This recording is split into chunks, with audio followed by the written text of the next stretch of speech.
प्रणतक्लेशनाशाय गोविंदाय नमो। कृष्णाय वासुदेवाय देवकी नंदनाय च नंदगोपकुमाराय गोविंदाय नमो। हरे कृष्णा कृष्णा कृष्णा हरे हरे, हरे राम राम राम हरे हरे, कृष्णा कृष्णा कृष्णा हरे हरे, हरे राम राम राम हरे हरे।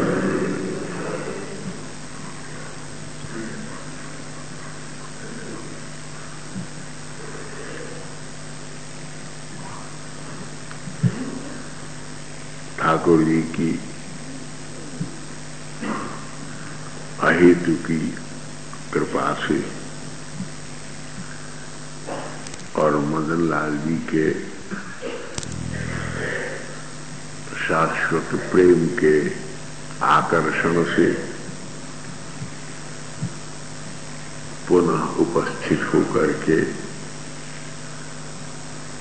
सत्संग की मंगल मधुर बेला में कुछ भगवत चिंतन करने का पुनः सुयोग सुलभ हो रहा है।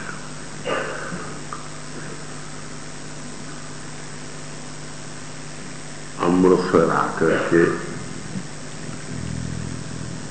यहाँ और यहाँ की सिद्ध भूमि को, मंदिर तो है ही है, भगवत मंदिर है, यह तो है ही, परंतु सबसे बड़ी कि ये सत्संग की भी एक सुंदर त्रिवेणी संगम वाली पवित्र धरा है, जो कि यहाँ के बहुत से लोगों का आधार बनी हुई है और भव पार करने का एक सेतु तैयार करना है।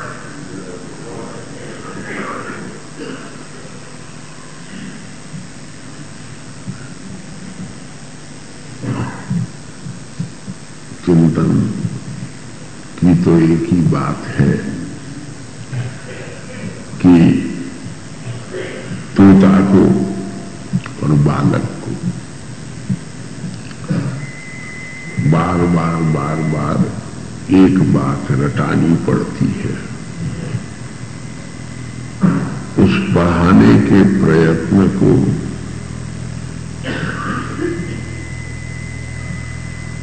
उस अभ्यास बेला को रेपिटेशन नहीं कहते हैं, रिवीजन नहीं कहते हैं, वो तो वास्तव में सच पूछो तो आचरण करने के योग्य शास्त्र सम्मत बात को संत से सुन करके आचरण करने को रिलीजन कहते हैं। हमको रिलीज करती है चिंताओं से, बंधनों से, बाधाओं से, और इसके लिए हमको इस समय स्फुरित हुआ शिव सब स्वस्थ स्थिर होकर बैठो। अब सबसे बड़ी चलने में उतना वो नहीं है, शांत भाव से रुकने में जितना आनंद है। संगीत की अलापचारी चले, लेकिन उसके बीच में जो थोड़ी विगति हो जाती है वो झंझनाहट पैदा कर देती है। तो शरीर में ही रुके बैठे रहे, उससे कहीं अच्छा है कि जरा शरीर में रहते हुए भी शरीर से ऊपर उठ करके देखें। जब शरीर से ऊपर उठोगे तो परमात्मा दिखेगा, और जब शरीर में घिर करके देखोगे तो माया दिखेगी।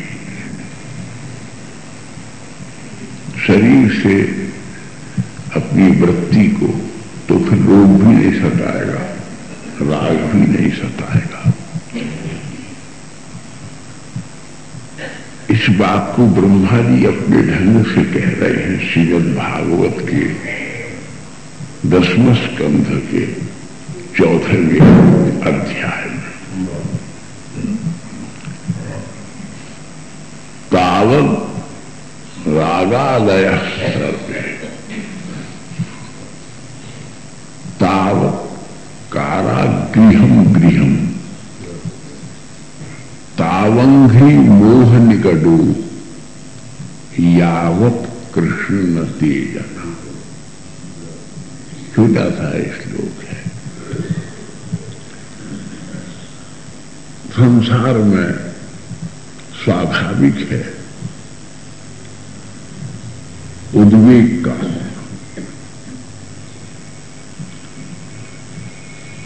और उद्वेगों में भी बहुत बड़े उद्वेग हैं, पंचोद्वेग।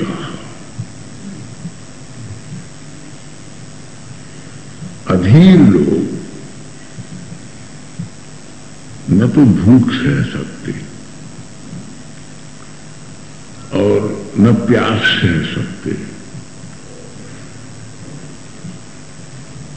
और न अपने क्रोध को रोक सकते, और न अपने मोह से अपने को बचा सकते,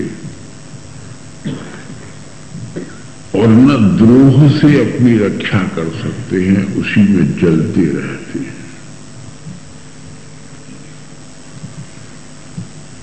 रोग भी पीड़ित करते हैं, तो अभ्यास न होने के कारण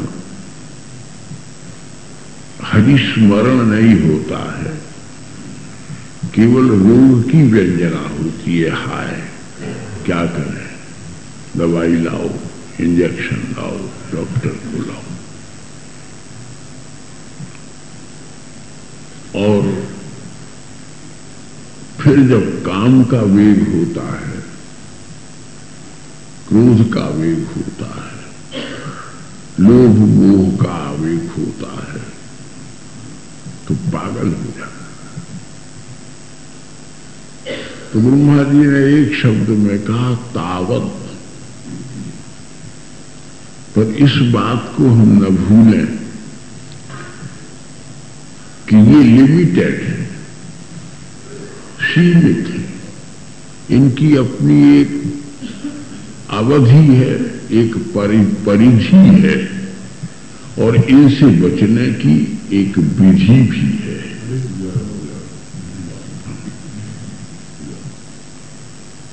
ये सर्वतंत्र स्वतंत्र अनंत नहीं है। और विधि क्या है? फिर बहुत लंबा चौड़ा आयोजन नहीं करना पड़ेगा, व्यवस्था नहीं करनी पड़ेगी। अगर तुम्हारी आस्था शालीन है, घर की कुलवधू का सबसे बड़ा लक्षण है शालीन होना और कुलीन होना। बुद्धि का भी सबसे बड़ा लक्षण है शालीन होना और कुलीन होना। तो अगर बुद्धि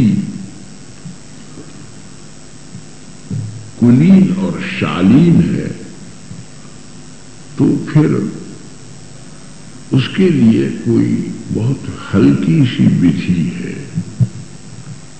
ब्रह्मा जी कहते हैं क्योंकि नशा सभा यत्र न संति वृद्धा, वो सभा वही है जिसमें विद्वान अनुभवी वृद्ध बैठ करके बात कहते हैं। तुम्हारी नॉलेज ज्यादा हो सकती है,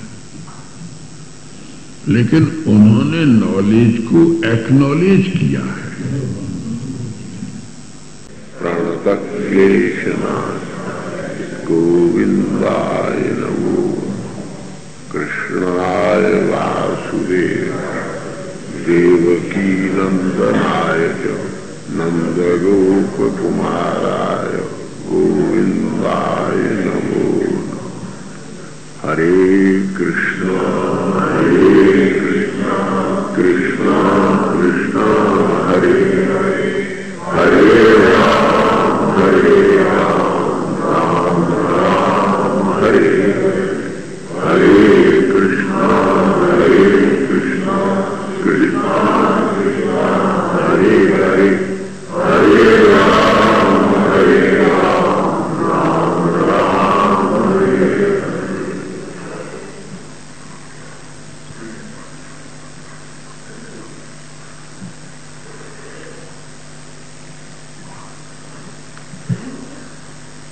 ठाकुर जी की अहेतु की कृपा से और मदन लाल जी के शाश्वत प्रेम के आकर्षण से पुनः उपस्थित होकर के सत्संग की मंगल मधुर बेला में कुछ भगवत चिंतन करने का पुनः सुयोग सुलभ हो रहा है।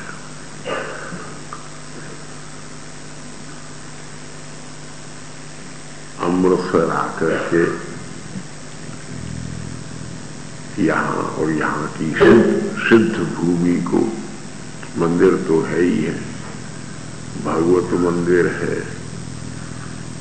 यह तो है ही, परंतु सबसे बड़ी कि ये सत्संग की भी एक सुंदर त्रिवेणी संगम वाली पवित्र धरा है, जो कि यहाँ के बहुत से लोगों का आधार बनी हुई है और भव पार करने का एक सेतु तैयार करती है।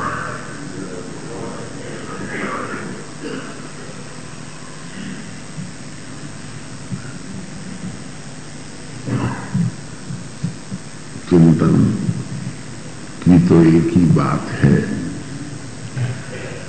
कि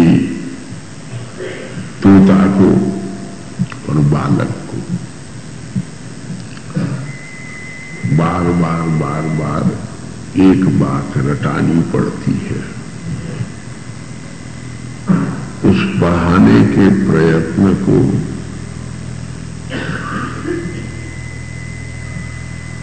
उस अभ्यास बेला को रेपिटेशन नहीं कहते हैं, रिवीजन नहीं कहते हैं, वो तो वास्तव में सच पूछो तो आचरण करने के योग्य शास्त्र सम्मत बात को संत से सुन करके आचरण करने को रिलीजन कहते हैं। हमको रिलीज करती है चिंताओं से, बंधनों से, बाधाओं से, और इसके लिए हमको इस समय स्फुरित हुआ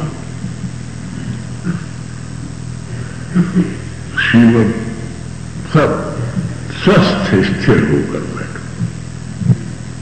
अब सबसे बड़ी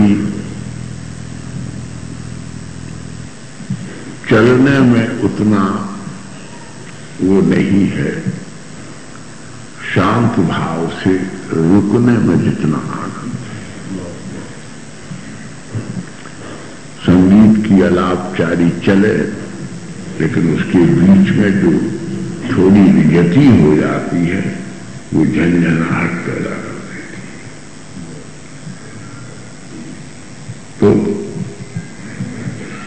शरीर में ही रुके बैठे रहें,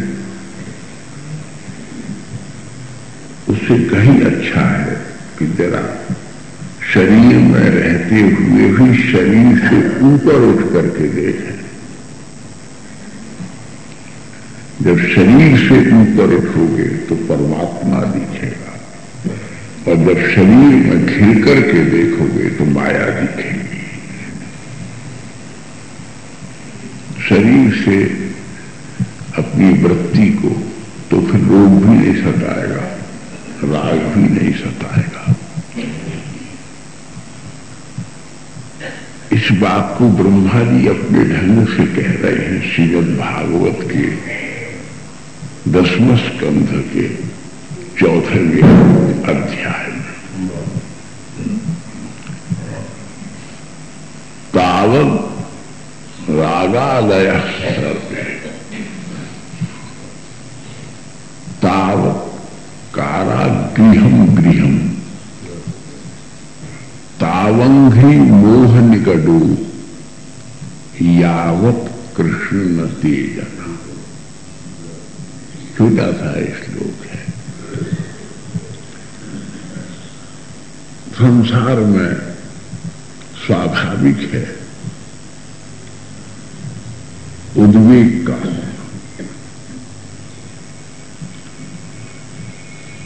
और उद्वेगों में भी बहुत बड़े उद्वेग हैं, पंचोद्वेग।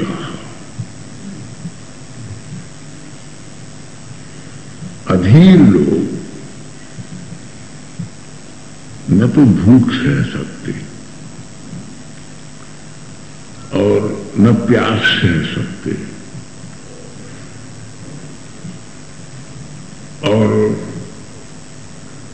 न अपने क्रोध को रोक सकते, और न अपने मोह से अपने को बचा सकते, और न द्रोह से अपनी रक्षा कर सकते हैं, उसी में जलते रहते हैं।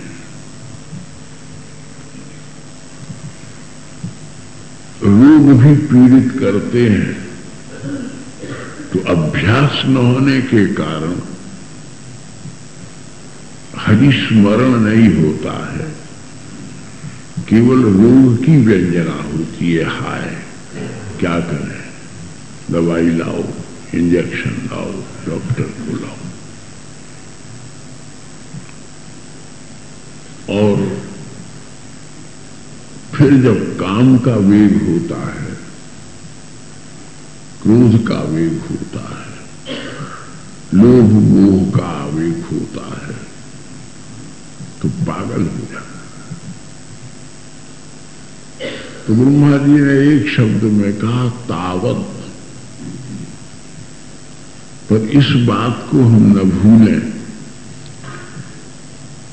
कि ये लिमिटेड है, सीमित है, इनकी अपनी एक अवधि है, एक परिधि है, और इनसे बचने की एक विधि भी है।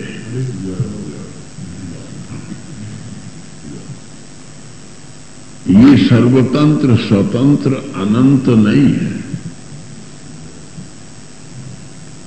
और विधि क्या है? फिर बहुत लंबा चौड़ा आयोजन नहीं करना पड़ेगा, व्यवस्था नहीं करनी पड़ेगी। अगर तुम्हारी आस्था शालीन है, घर की कुलवधू का सबसे बड़ा लक्षण है शालीन होना और कुलीन होना। बुद्धि का भी सबसे बड़ा लक्षण है शालीन होना और कुलीन होना। तो अगर बुद्धि कुलीन और शालीन है तो फिर उसके लिए कोई बहुत हल्की सी विधि है। ब्रह्मा जी कहते हैं क्योंकि नशा सभा यत्र न संति वृद्धा, वो सभा वही है जिसमें विद्वान अनुभवी वृद्ध बैठ करके बात कहते हैं। तुम्हारी नॉलेज ज्यादा हो सकती है, लेकिन उन्होंने नॉलेज को एक्नॉलेज किया है और उनको नॉलेज ने ही कहने के लिए विनम्रता से एनकरेज किया है। इसलिए वृद्ध और विद्वान, साधननिष्ठ और शीलवान, ये चार गुण जब एक जगह आ जाते हैं तब उस वृद्ध को संत कहा जाता है। और संत वो बात कहता है जिसकी उसे आजमाइश है, और आप वो बात कहते हैं जो किसी से आपने डिराइव की है, कहीं से आपने सुन ली है, सहमत भी आप हुए हैं, लेकिन knowledge is not yet been acknowledged. इसलिए दुखों से जूझने के लिए, आपत्ति विपत्ति में हंसकर के जीने के लिए, प्रसन्नता से उत्सव पूर्वक मरने के लिए वो मन के भीतर करेज क्रिएट नहीं कर सकती। जो एक्नॉलेज्ड नॉलेज नहीं है, then can not create courage in the human being. ये स्पिरिचुअल स्कूल ऑफ थॉट है, आध्यात्मिक चिंतन धारा, और उसको शास्त्रीय शब्दों में ब्रह्मादि कहते हैं। बस काम है, स्वाभाविक है, नहीं है तो हॉस्पिटल में चिकित्सा करानी पड़ेगी, बहुत जरूरी है। बोलना बहुत जरूरी है, लेकिन जरूरत से ज्यादा बोलोगे तो पेशेंट हो जाओ।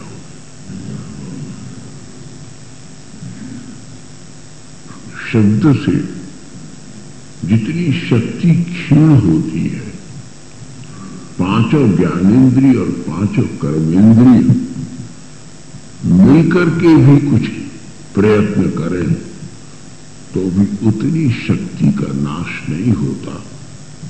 वाणी से बोले हुए शब्द से जितना परिश्रम होता है और जितनी बड़ी क्षति होती है। इसलिए बोलो, पर ऐसा बोलो कि जैसे घी पी करके शक्तिवान होने की आशा करते हो, ऐसा बोलो कि इतनी शक्ति हो जाए। एक पहलवान जैसे कुश्ती में दूसरे पहलवान को नीचे पटक लेता है तो विजयी कहलाता है। तुम भी तभी विजयी कहलाओगे कि इतना ऐसा बोलो कि जिसके बोलने से आकाश के ऊपर के वैकुंठ का स्वामी तुम्हारी जमीन पर, तुम्हारे लेवल पर उतर आए। बोलने की क्षमता, बोलने की क्षमता और बोलने का खेल, बोलने की क्षिति और बोलने का अक्षय भंडार। इसलिए ब्रह्मा जी कहते हैं तावत ये काम, क्रोध, लोभ, मोह, मद मात्सर्य, आसक्ति, अहंकार, मेरा तेरा, अब तब, जैसे तैसे जहां भी जब भी। ये प्रकृति की फौज है, ये परिस्थितियों का लेखा जोखा है। लेकिन एक स्थिति बना लो, परिस्थिति उसी की होती है जिसकी अपनी कोई स्थिति नहीं बनी, आध्यात्मिक स्थिति नहीं बनी,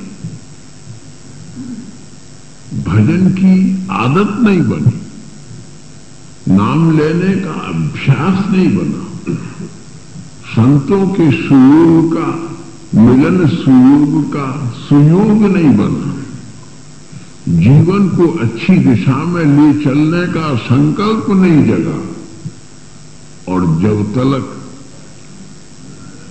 इंद्रियों की चापलूसी करने से बच करके आत्मा को दुलारने का दृष्टिकोण नहीं बना, तब तलक बोले ये भी सीमा नहीं है।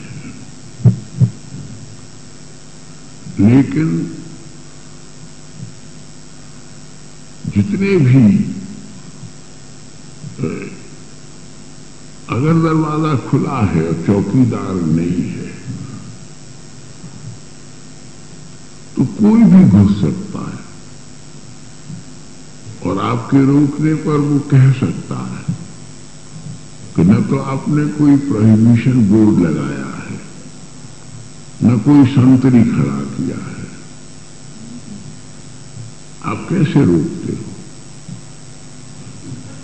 उसी प्रकार से जिसके मुंह के ऊपर कृष्ण नाम नहीं लिखा गया है, कोई भी काम, क्रोध, लोभ, मोह, मद, मात्सर्य जाने अनजाए अनचाहे किसी भी समय तुम पर हमला कर सकता है।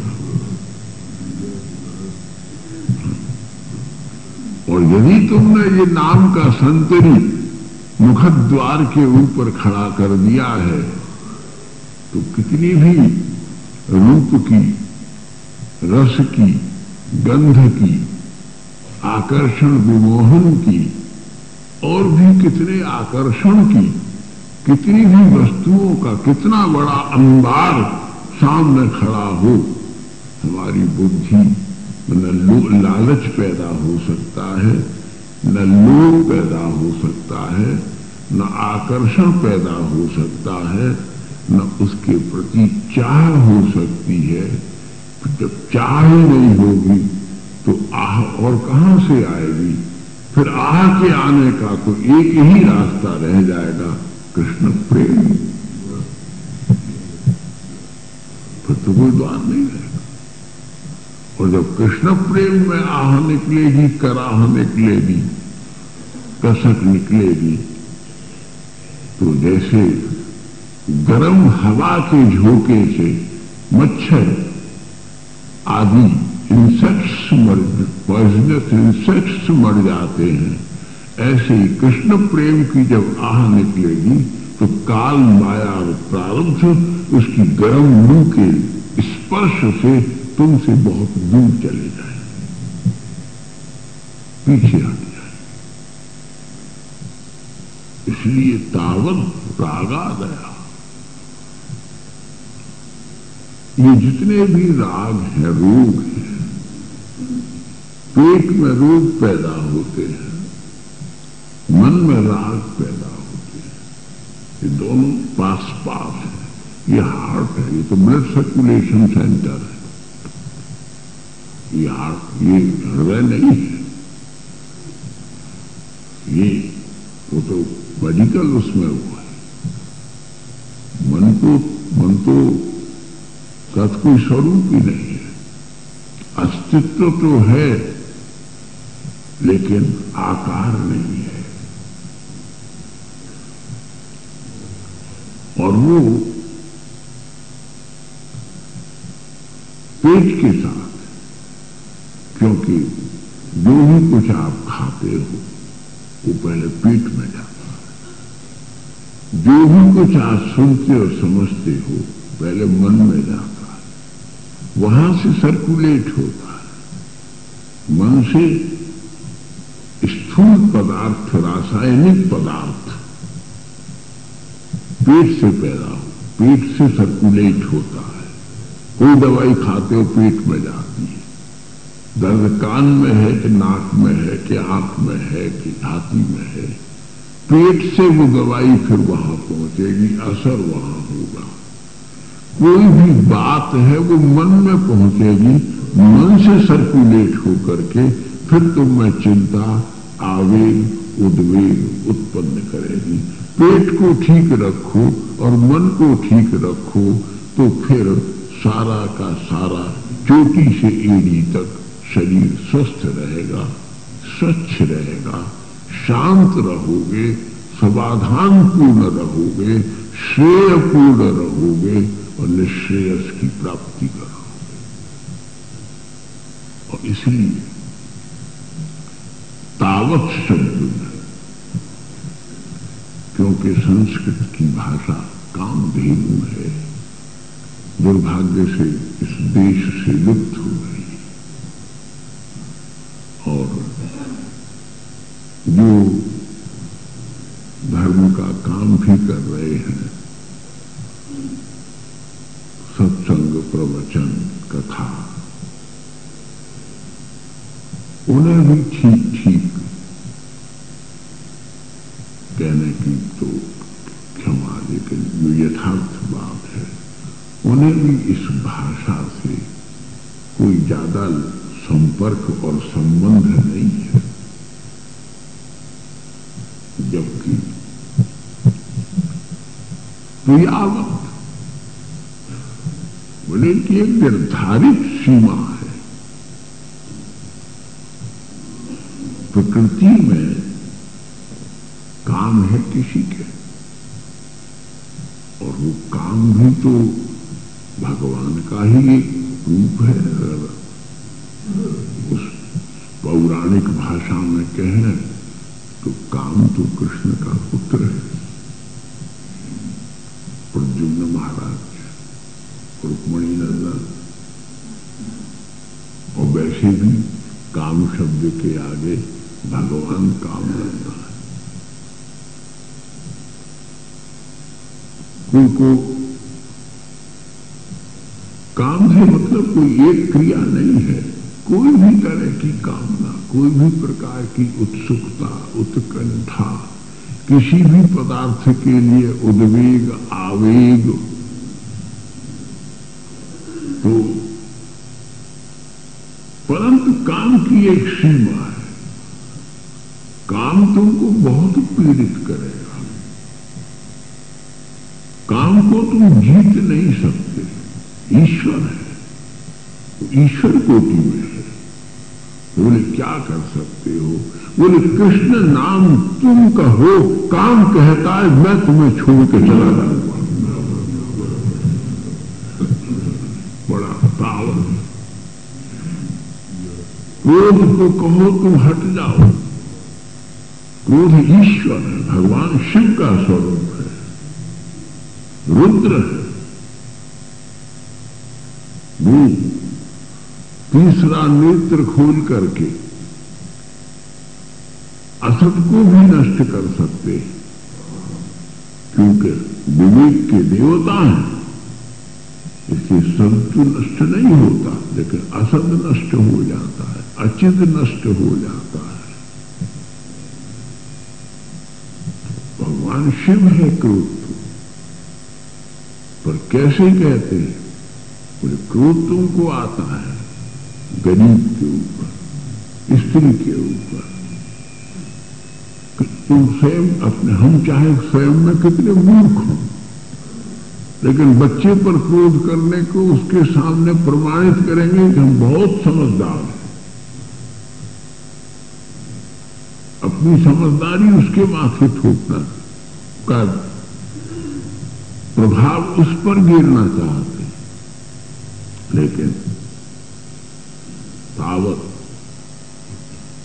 तभी तक है जब तक कि क्रोध यदि करना है तो अपनी उस वृत्ति पर करो जो अनावश्यक इधर उधर मचल रही है। कृष्ण चरणानुराग प्राप्त नहीं कर रहे। अगर ये नाम की महिमा साधारण नहीं है, वैसे भी इसकी बहुत महिमा कही जा सकती है, लेकिन अगर साइकोलॉजिकली, फिलोसॉफिकली, माइथोलॉजिकली इसकी फिलोसॉफी के ऊपर अगर हम सारे वाल्मीकि रामायण में, सारी भागवत में, सारे उपनिषदों में, सारे ग्रंथ साहब में, कबीर के, दादू के, नान सबके नाम की महिमा है। क्यों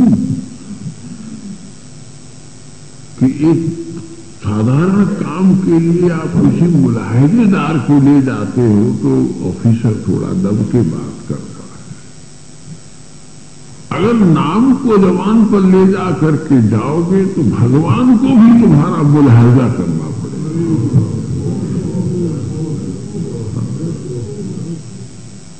और उस समय बहुत बड़ी बात बहुत छोटे में और बहुत सस्ते में निपट जाएगी। किस कर्म का कौन सा परिणाम भोगना पड़ेगा, परिणाम हमारे तुम्हारे हाथ में नहीं है। लेकिन अगर भगवान नाम का आश्रय लोगे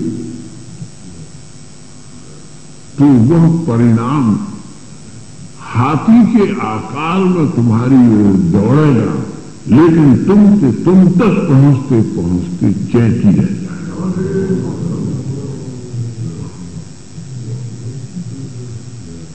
इसलिए तावत रागा आ गया।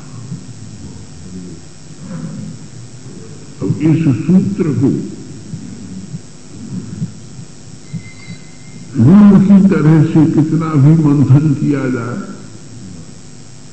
अब जिस मैया के हाथों में जितना दम हो उतना माखन निकाल ले, जिसकी गुरु कृपा युक्त बुद्धि जितना आलोडन करे कामधेनु का, अनल्प दोहित दुग्ध हो, प्रचुर मात्रा में दोहित दूध का मंथन करके संचेतना को पुष्ट करने वाला कितना भी माखन उसमें से निकाला जा सकता है। ये आलोडन प्रक्रिया के ऊपर यानी मंथन क्रिया के ऊपर डिपेंड करता है। तो तावत रागादय सर, ये काम, क्रोध, लोभ, वो है बहुत सताता है। और कहीं जिसके प्रति हमारा मोह है वो हमारे अनुकूल हो, पत्नी, पुत्र, बंधु, धन और कोई भी वस्तु, कितना भी हमारे मन में उसके प्रति गाढ़ ममता हो, उसी की चिंता में रहते हो, विचार में रहते हो, उसी की याद में रहते हो, उसी की सुरक्षा में लगे रहते हैं, उसी के उपार्जन में लगे रहते हैं, प्राप्त करने में लगे रहते हैं। प्रक्रिया तो चलती रहती है, प्रयत्न चलता रहता है, लेकिन अगर ये नाम भगवान रसना पर सूर्य की तरह उदय होकर के अज्ञान के अंधेरे को समेट ले, तो जिस चीज में हमारी प्रगाढ़ आसक्ति है उस वस्तु को एक तिनके के समान त्यागने में भी हमारी वृत्ति को कोई खेद नहीं होगा। वो हमारा प्रयास नहीं है, एफर्ट नहीं है, वो हमको भगवान की ओर से ही अनुग्रह प्राप्त हुआ है, कृपा प्राप्त हुई है, जिससे हमको वो छोड़ गया है। पहले तो तुमको बहुत क्रोध आता था, बोले अब क्रोध ने हमको छोड़ दिया। गोपियों ने कहा, भगवान ने कहा जाओ लौट जाओ, तुम सब मध्यमा उत्तम कुल की स्त्रियां हो, तुम्हारी बहुत प्रतिष्ठा है, तुम पर उंगली उठेगी, चर्चा होगी, तुम्हारे घर के लोगों को नीची आंख करके देखना पड़ेगा, कानों में रुई लगानी पड़ेगी सुनने से घबरा करके। लेकिन प्रति तुम जाओ, अपने अपने घर जाओ। तो गोपियों ने कहा कि हम जाएं, कहां जाएं? बोले पति के पास जाओ, पुत्र के पास जाओ, बंधुओं के पास जाओ, भाइयों के पास जाओ, जहां से आई हो वहां जाओ। बोले हम आपके पास आई हैं, हम तो बिना पढ़ी लिखी गांव की ग्वालिनी हैं, कोई हम अपने बल से आई हैं, हमको तो तुम्हारे पास आने का रास्ता भी नहीं मालूम था। बड़े बड़े ऋषि, बड़े बड़े मुनि, बड़े बड़े योगी, बड़े बड़े तपस्वी, बड़े बड़े सिद्ध, बड़े बड़े संत, बड़े बड़े चतुर लोग, कलाकार, कितने ही तो चल रहे हैं, भटक रहे हैं, तुम तक कहां पहुंचे हैं? तो बोले फिर, बोले हम कोई अपने बल से आई होती तो हमको रास्ता मालूम होता, हम लौट जाते। हमारी आंख में तो तुम्हारे प्रेम की पट्टी बांध करके हमारे रिश्तेदार वृंदावन के जंगल में छोड़ गए हैं तुम्हारे पास में। अब हम जाना भी चाहें तो तुम्हारे अतिरिक्त हमें किसी के पास जाने का रास्ता मालूम नहीं है, और अगर लौट जाए तो कोई हमें अपनाने को तैयार नहीं।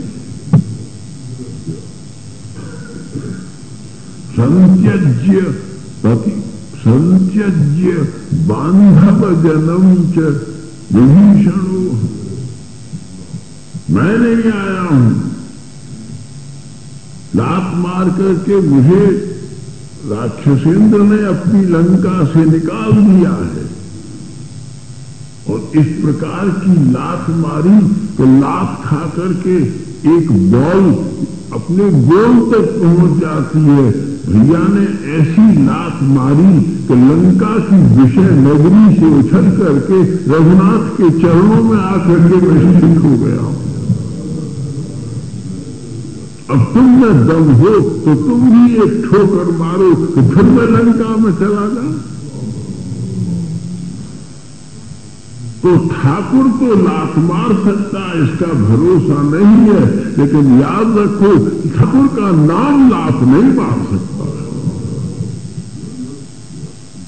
वो तुमको फिर अधोगति में नहीं जाने देगा, वो फिर तुम्हें दुर्गति में नहीं पड़ने देगा, वो तुम्हें फिर अशांति में, उपाधि में, अनेक प्रकार की किसी भी शोचनीय अवस्था में नहीं जाने देगा। लेकिन उसमें प्रकाश बहुत है, तुम में विश्वास बहुत।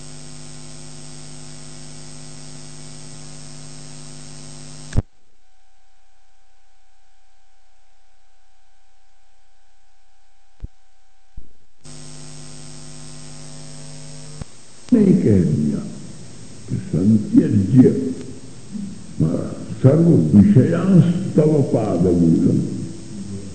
विभीषण ने कहा संत्यज्य सर्व विषयांस्तव पादमूलम, और उसी का थोड़ा सा सुधार करके गोपियों ने कहा संत्यज्य सर्व विषयांस्तव पादमूलम। बात यह है कि पति के घर में जाने के बाद में, देखो हिंदू धर्म के अनुसार, पुरानी परंपरा के अनुसार ये सब माताएं बेटियां बैठी हैं, बहनें बैठी हैं, पति के घर में जब डोली पर चढ़ करके निकलो तो बोले एक काम छोड़ करके जाओ। जब नई बहू डोली पर चढ़ करके ससुराल जाए तो उसे एक वस्तु का त्याग करना चाहिए। इस घर वालों की आशा छोड़ करके जाओ, उस घर वाले का विश्वास लेकर के जाओ।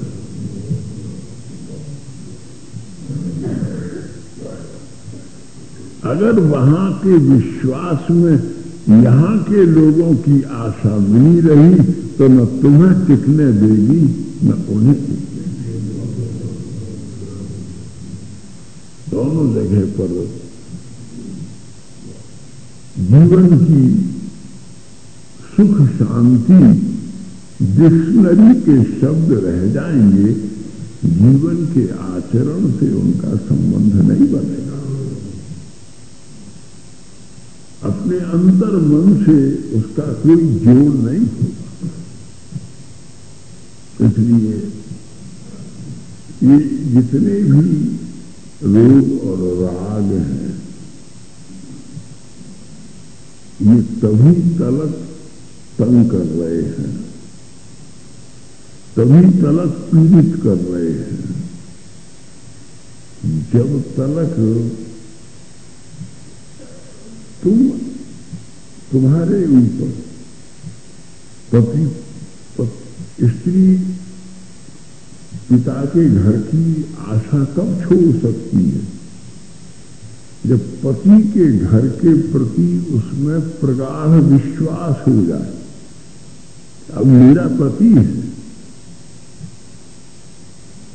तो इसी प्रकार से तुम्हारे मन में भी जिस क्षण ये विश्वास हो जाएगा और तुम अपनी पालकी में बैठ करके, अपनी श्रद्धा में बैठ करके जब इस घर से उस घर में जाओगे तो तुम्हारा अगर विश्वास बन गया तो तुम देखोगे कि हमारा जीवन फिर समस्या और प्रश्नों से युक्त नहीं है, प्रकाश और समाधान का समुद्र बन गया।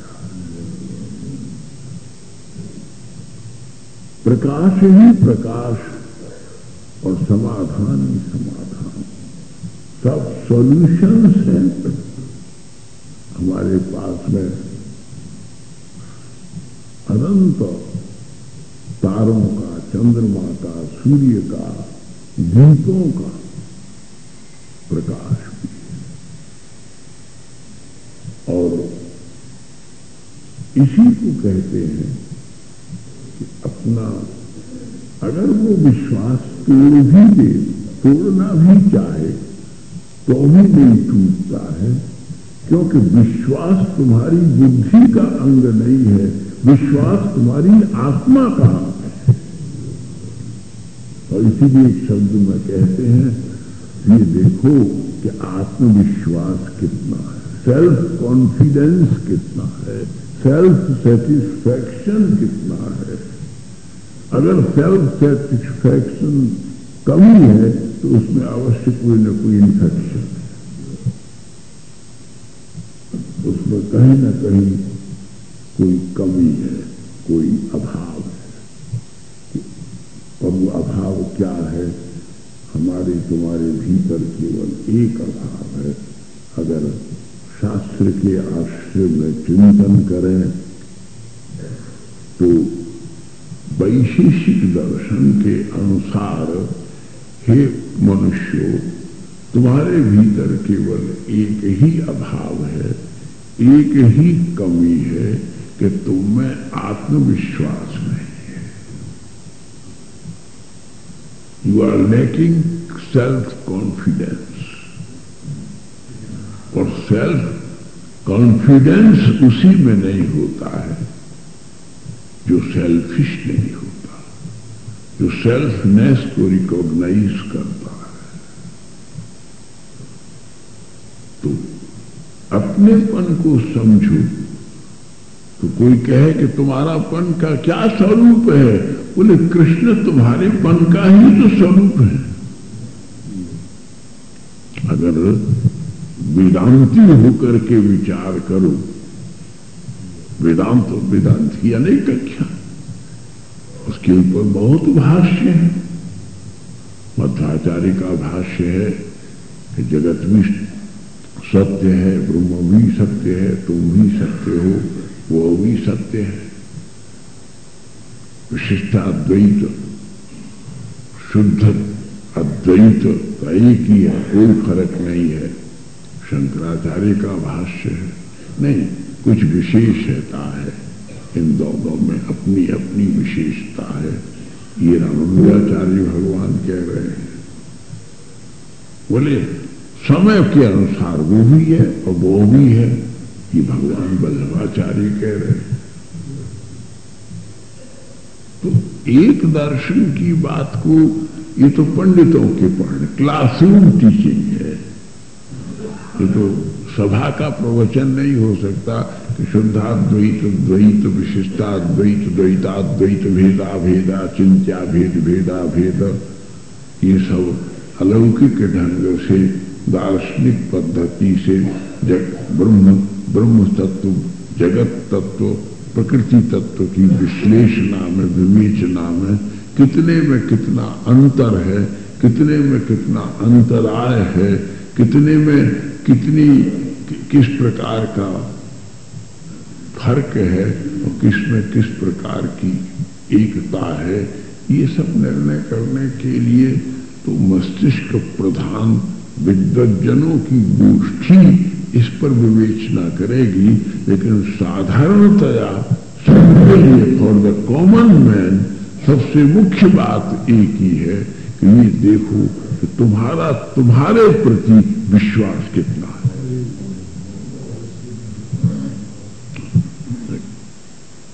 तुम अपना विश्वास कहीं खो आए हो। दूसरों का सहारा लेते लेते, दूसरों की ओर देखते देखते, दूसरों की आगे हाथ फैलाते फैलाते, दूसरों के से मांगते मांगते, दूसरों पर निर्भर रहते रहते तुमने बीच चौराहे पर अपने पन को खो दिया है। अब कौन ले गया है उसको तुम नहीं लौटा सकते। सीआईडी डिपार्टमेंट ही पता लगा करके अगर पता लगा ले तो भले ही संभव है, तुम नहीं लगा सकते। बोले इसीलिए तुम कृष्ण नाम को भीतर रखो, वो पता लगा लेगा कि तुम्हारा आत्मविश्वास कहाँ नष्ट हुआ है। वो वहां से पकड़ करके तुम्हारे आत्मविश्वास को कृष्ण नाम की डिबिया में बंद करके तुम्हारे हृदय में सुरक्षित कर देगा। जीवन की धन्यता हो जाए। इसलिए बंधुओं, तावद रागादय सर्व तावद कारागृहम गृहम। हम कहें रवि सुभाष तुम वृंदावन नहीं आते तो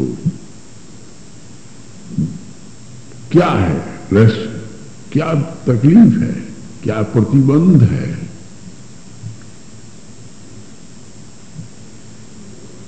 एक तो महत्वाकांक्षा कि वृंदावन कोई फ्लाइट नहीं जाती इसलिए नहीं आते, ये तो महत्वाकांक्षा है कि ऐसा हो, ये सुविधा हो, ये व्यवस्था हो, इस प्रकार से स्टेशन पर आप स्वयं हमको रिसीव करने आओ, हम यहाँ आपको माला पहनाई है, हम आपको वहां माला पहनाएंगे, ये रिवेंजफुलनेस हो, आदमी नहीं जा सकता। या लेम एक्सक्यूजेस, दुकान का काम है, कहां से नहीं मिलता है, बड़ा मुश्किल है, ये है, और हजारों कारण है। कार्य को कारण रोके, कारण कार्य को क्रियान्वित करे, इसका नाम है व्यवहार।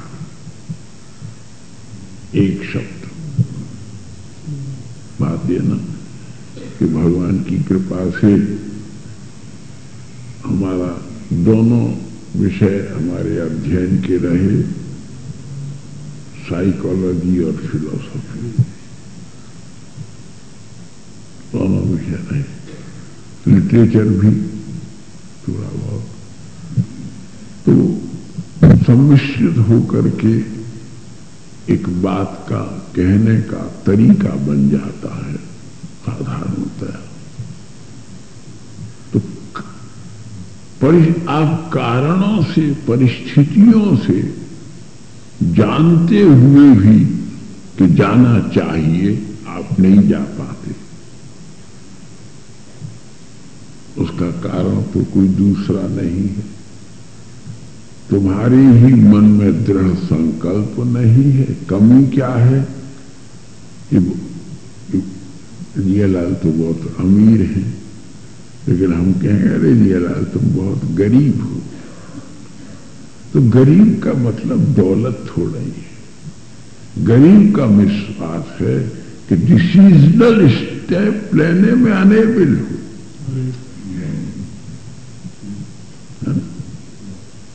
डिजायरस तो हो रहे हो, डिसीजनल नहीं हो रहे। डिजायरस आदमी डिसीजनल हो जाता है तो फिर कहीं रीजन नहीं है जो तुमको सत्य से जाने से रोक सके, फिर कोई कारण नहीं। अब हमारा शरीर आने के योग्य नहीं है, लेकिन हमारे लोग अमृतसर में रहते हैं, तो हम इस लंगड़ाते हुए दो आदमियों के द्वारा पकड़े जाने पर भी, परेशानी में पड़ करके भी, ट्रेन की असुविधा में भी, हम तुम्हारे पास आने का जब इरादा करते हैं तो आ जाते हैं। तो जब हम तुम्हारे वहां रहते हैं तो तुम आने का इरादा क्यों नहीं करते?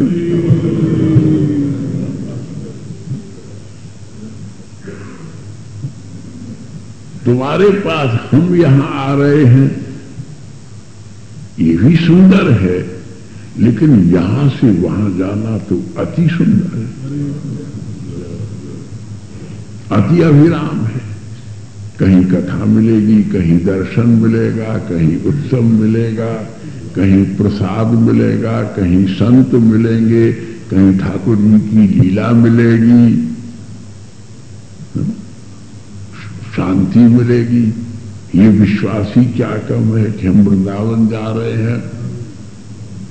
वृंदावन में तो केवल वृंदावने सकल पावन पावनेस्मिन् सर्वोत्तमोत्तम महामहिमन्यनन्ते सर्वोज्ज्वलोज्ज्वलदुदारमति सदास्ते सर्वाद्भुताद्भुत महारसराजधानी।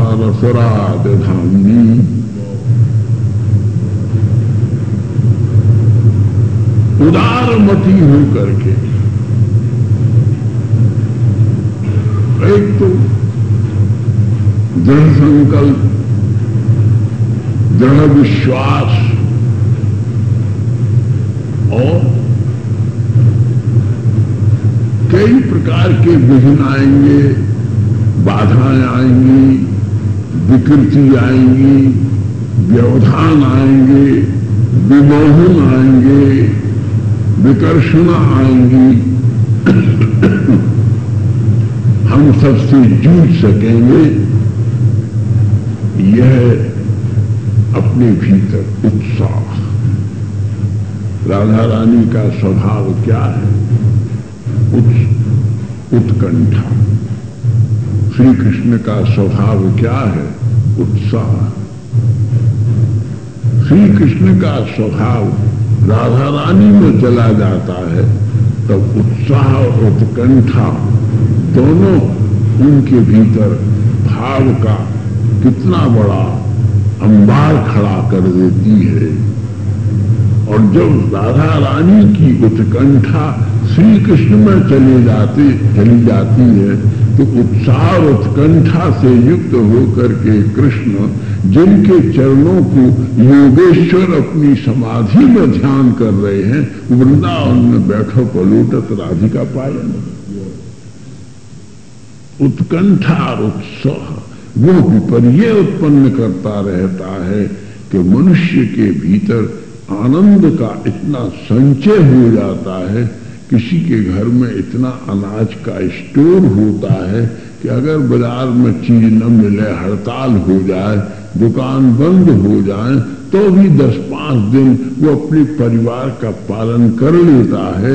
इसी प्रकार से मनुष्य को आत्मविश्वास की डिबिया में इतने आनंद का संचय रखना चाहिए कि यदि प्रतिकूल समय भी आ जाए तो हम शांति से सांस ले सकें।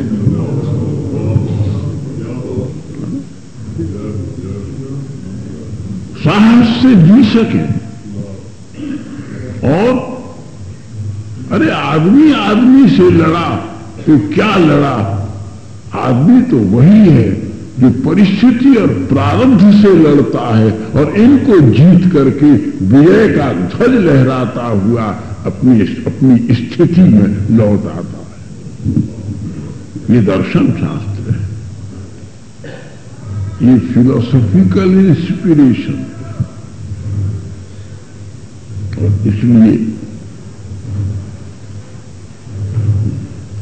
इसलिए बंधुओं,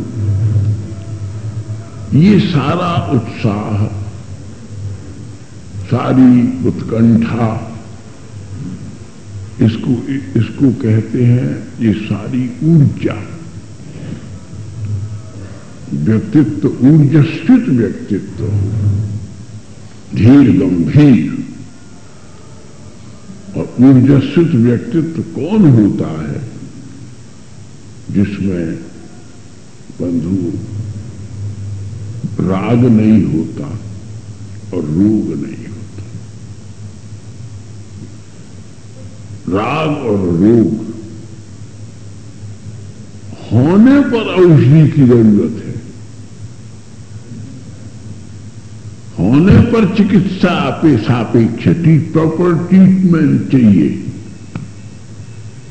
अगर ये नहीं हो उसके पहले तुम उन नियमों को बरत लो, तुम होंगे ही क्यों? आयुर्वेद में और एलोपैथी में बेसिकली फंडामेंटल यही डिफरेंस है। हम आपसे डॉक्टर सहमत नहीं होते, लेकिन हमारा दर्शन, हमारे शास्त्र सहमत हैं कि डॉक्टर रोग का इलाज कर सकते हैं। तो डॉक्टर के लिए तुम रोगी होना जरूरी समझ रहे हो, लेकिन ईश्वर के लिए तुम निरोग रहना नहीं सीख सकते।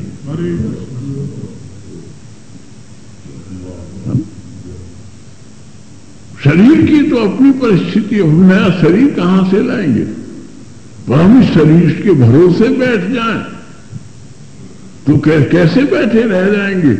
भीतर का आत्मबल तो पुकार रहा है कि लड़खड़ाने दो पैरों को, डगमगाने दो हाथों को, मंदी पड़ने दो आंख को, नाक को, खुदा दो।